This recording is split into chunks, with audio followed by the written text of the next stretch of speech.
नमस्कार दोस्तों।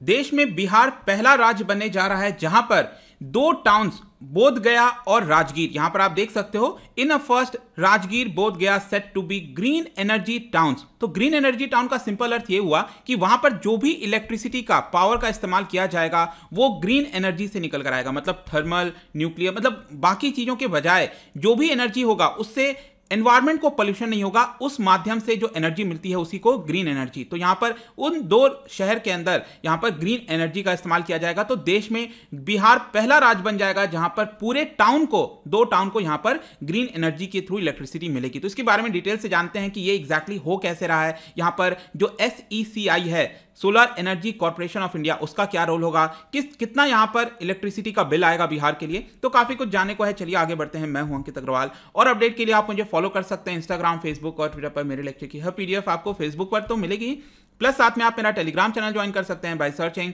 अंकित अग्रवाल ऑफिशियल। और जैसा कि आपको पता है कि UPSC के एग्जाम्स आने वाले हैं, अगर आप अपनी प्रिपरेशन कर रहे हो इस साल या फिर अगले साल के लिए, आप हमारे UPSC कोर्स को ज्वाइन कर सकते हैं जहां पर स्टैटिक प्लस करंट हर एक चीज एक जगह उपलब्ध करा दिया जाता है। तो चलिए यहां पर एग्जैक्टली देखते हैं कि हुआ क्या है। तो मैंने आपको बताया राजगीर और बोध गया, तो चलिए इसकी एग्जैक्ट लोकेशन देख लेते हैं। यहां पर बिहार आप देख पा रहे होगे, इसकी दो कैपिटल है पटना, यहां पर आपको दिख रही होगी, और उसी के जस्ट नीचे ये जो नालंदा है वहीं पर टाउन आपको मिलेगा राजगीर, और उसके नीचे आप देख रहे हो गया डिस्ट्रिक्ट है और यहां पर बोध गया। तो बोध गया और नालंदा डिस्ट्रिक्ट के अंदर जो राजगीर है, इन दो जगह की हम बात कर रहे हैं, इसको fully green energy efficient town बना दिया जाएगा। मतलब 100% जो भी इलेक्ट्रिसिटी इस्तेमाल होगा वो आपका ग्रीन एनर्जी के माध्यम से आएगा, मतलब सोलर एनर्जी हो गया, हाइडल हो गया, उसके माध्यम से आपको मिला करेगा। और जाहिर सी बात है ये हम 24/7 क्लीन पावर की बात कर रहे हैं, क्योंकि ऑलरेडी अगर आप देखोगे तो देश के अंदर कंपटीशन बढ़ रहा है क्लीन पावर को लेकर। दिल्ली, गोवा, उड़ीसा सब यहां पर अब धीरे धीरे कोशिश कर रहे हैं कि क्लीन एनर्जी जो है उसका इस्तेमाल किया जाए। लेकिन सबसे बड़ा क्वेश्चन है कि इतनी बड़ी संख्या में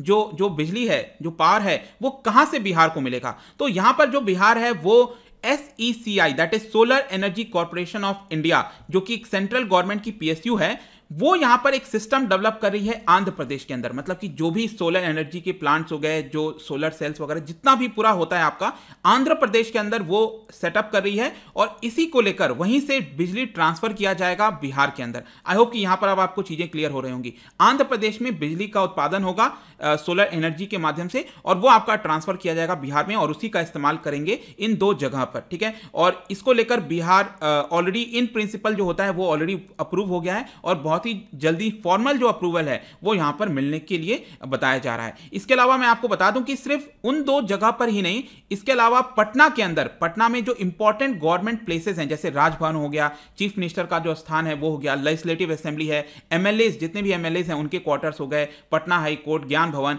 बिहार म्यूजियम, हर एक जगह जो इंपॉर्टेंट प्लेसेस हैं पटना में, वहां पर भी ग्रीन एनर्जी का इस्तेमाल किया जाएगा इसी के माध्यम से। और इन सभी चीजों को लेकर डेलिब्रेशंस ऑलरेडी स्टार्ट हो चुकी हैं। लेकिन यहां पर ऑब्वियस सी बात है कि बिहार के अंदर भी आपको काफी सारा लैंड चाहिए होगा। इतना आसान नहीं है कि वहां से बिजली आना, और उसके लिए फिर बिहार में भी कई सारे सोलर पावर के इंस्टॉलेशंस वगैरह करने होंगे। तो इसके लिए बिहार सरकार ने कहा है कि लखीसराय और भागलपुर डिस्ट्रिक्ट में हम लैंड अवेलेबल कराएंगे। अब राइट साइड में आप देखिए, ये भागलपुर है और लखीसराय यहां पर आपको दिख रहा होगा। इन दो डिस्ट्रिक्ट के अंदर जो लैंड है वो बिहार सरकार अवेलेबल कराएगी ताकि इसको अच्छे से इंप्लीमेंट किया जाए। लेकिन इसके अंदर मैं आपको बता दूं एक बहुत ही इंटरेस्टिंग ये चीज है कि बिहार सरकार ये बिजली किससे खरीद रही है, SECI से, solar energy corporation of India से खरीदने वाली है। ठीक है, ये जो पावर है वो हाइब्रिड पावर बताया जा रहा है। हाइब्रिड का मतलब क्या हो गया, दो चीज शामिल है इसके अंदर। तो यहां पर क्या होगा, एक तो जो सोलर एनर्जी से बिजली निकलेगी उसका इस्तेमाल किया जाएगा, दूसरा hydel power through pump storage facility.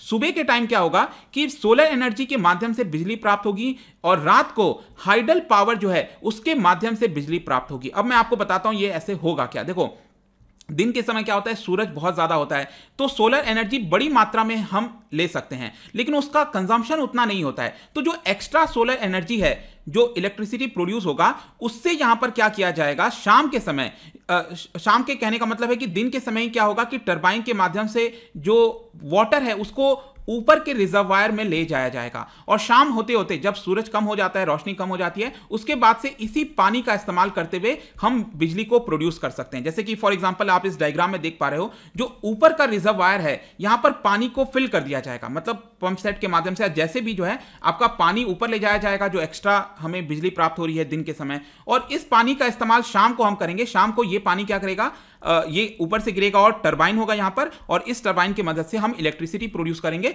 और वो इलेक्ट्रिसिटी फिर उसका इस्तेमाल कर लिया जाएगा। और इसी को बोला जा रहा है हाइब्रिड पावर। आई होप कि यहां पर अब आपको समझ में आ गया होगा कि ये हाइब्रिड पावर है क्या। इसके लिए कॉस्ट कितना आएगा, तो देखो यहां पर टोटल बताया जा रहा है कि बिहार सरकार, ठीक है, कितना बिजली परचेस करेगी, 200 मेगावाट इन दोनों शहर के लिए 200 मेगावाट हाइब्रिड पावर खरीदेगी, जिसमें सोलर पावर के माध्यम से 9:30 बजे से लेकर सुबह से लेकर शाम तक 5:30 बजे तक 160 मेगावाट सोलर एनर्जी परचेज होगा। और शाम को ये जो हाइडल पंप मैंने आपको बताया, इसके माध्यम से 39 मतलब 40 मेगावाट आप कह सकते हो, ये हाइडल पंप के माध्यम से आएगा। इसका टोटल कॉस्ट बिहार सरकार को कितना लगेगा, तो हर एक यूनिट के लिए बताया जा रहा है 4.03 रुपीस, जिसका टोटल कॉस्ट एनुअली अगर आप देखोगे तो बिहार सरकार को 2.77 बिलियन रुपीस, डॉलर नहीं बोल रहा हूं मैं, रुपीस की बात कर रहा हूं, इतना पेमेंट करना होगा बिहार सरकार को, जो कि अभी के करंट कॉस्ट से काफी कम है। क्योंकि करंट का कॉस्ट आप देखोगे तो ऑलमोस्ट 5 रुपए पर यूनिट लग जाता है, लेकिन अब ये कितना लगेगा, मुश्किल से लगभग 4 रुपए पर यूनिट, तो 1 रुपए लगभग सस्ता हो जाएगा। और बिहार में अगर आप देखोगे तो 78% जो बिजली है वो थर्मल पावर से आती है, कोल प्लांट वगैरह से आती है, जिसकी वजह से अगेन पोल्यूशन वगैरह ज्यादा क्रिएट होता है। तो ऑब्वियस सी बात है, ये जो 2.77 बिलियन डॉलर है, रुपीज है, इससे कहीं ज्यादा अभी बिहार सरकार को पेमेंट करना होता है। अब इसका डायरेक्ट फायदा अगर आप देखोगे तो डिस्कॉम्स को मिलने वाला है। जो डिस्ट्रीब्यूशन कंपनीज होती हैं, ज्यादातर सरकारी ही होती हैं, तो उनका काफी समय से लॉस होता रहता है, तो इनको काफी हद तक फायदा हो जाएगा। इसके अलावा मैं आपको बता दूं कि जब भी बिजली एक राज्य से दूसरे राज्य में जाती है, महाराष्ट्र से गुजरात में, गुजरात से उत्तर प्रदेश, जहां से भी जिधर जाती है, उसके लिए सेंट्रल गवर्नमेंट 1 रुपए per unit inter state transmission charge लेती है। जी हां, 1 rupee per unit inter state transmission charge लगता है, जो कि सेंट्रल गवर्नमेंट ने कहा है कि अगर आप रिन्यूएबल एनर्जी के प्रोजेक्ट्स के माध्यम से बिजली खरीद रहे हो एक राज्य से दूसरे राज्य में, तो जून 2023 तक यहां पर ये जो 1 रुपए पर यूनिट वाला चार्ज है, हम इसको वेव ऑफ कर देते हैं, तो इसका भी फायदा होगा। आई होप कि आप समझ पा रहे होगे, हर एक यूनिट के लिए जो 1 रुपए एक्स्ट्रा पे करना पड़ता, वो नहीं पे करना पड़ेगा।